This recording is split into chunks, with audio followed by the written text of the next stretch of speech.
भौरा पूर्वी झरिया क्षेत्र में जमीन के बदले मुआवजा एवं पुनर्वास के मुद्दे को लेकर कई बार प्रबंधन एवं जमीन मालिकों के बीच वार्ता हुई, पर वार्ता विफल रहा। आज झारखंड मुक्ति मोर्चा के नेता आशीष सिन्हा ने एक प्रेस वार्ता कर कहा कि प्रबंधन के द्वारा ग्रामीणों का जमीन लेकर उसमें कोयला का उत्पादन कर रहे हैं, पर अभी तक उन्हें मुआवजा नहीं दिया गया। कई ग्रामीण का मकान भी तोड़ दिया गया। कई बार वार्ता हुई पर कोई निष्कर्ष नहीं निकला।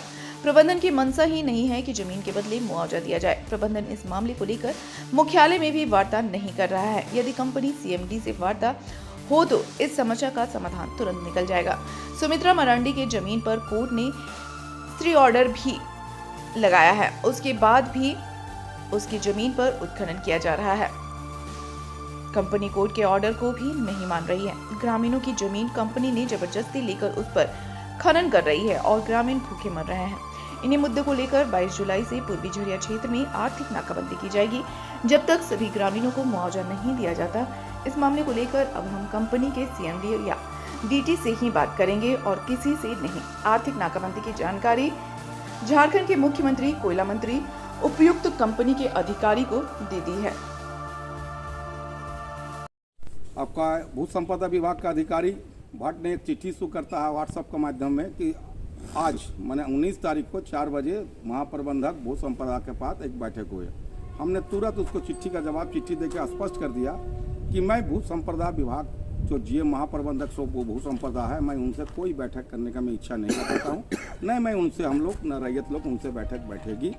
हम लोग का जब भी वार्ता होगा या तो डायरेक्टर आपको निर्देशक तकनीकी या अध्यक्ष साहब प्रबंधक निर्देशक से ही होगा। कारण हम लोग सारी पत्र प्रबंध निदेशक को भी कॉपी किए हैं।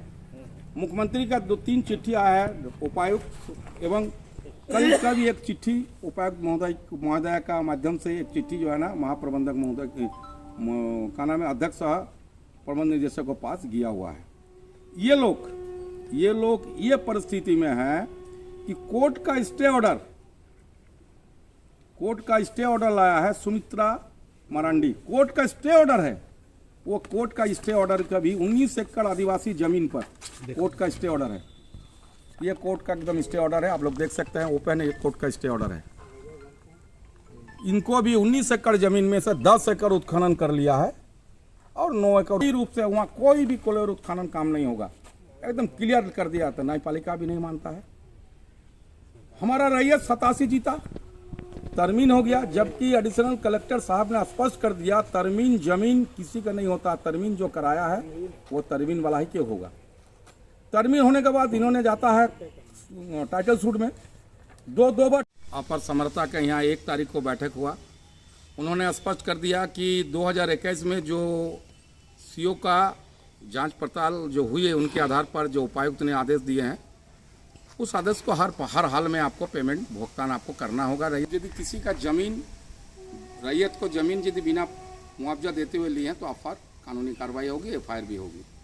और हमको बोला कि थोड़ा से आप भी जो है रैयत को साथ लेकर एक समन्वय बनाइए, और समन्वय बनाने के बाद हमारे पास हमने 2 तारीख से लगातार 5 तारीख तक एरिया ऑफिस गए, समन्वय बनाने की कोशिश की है।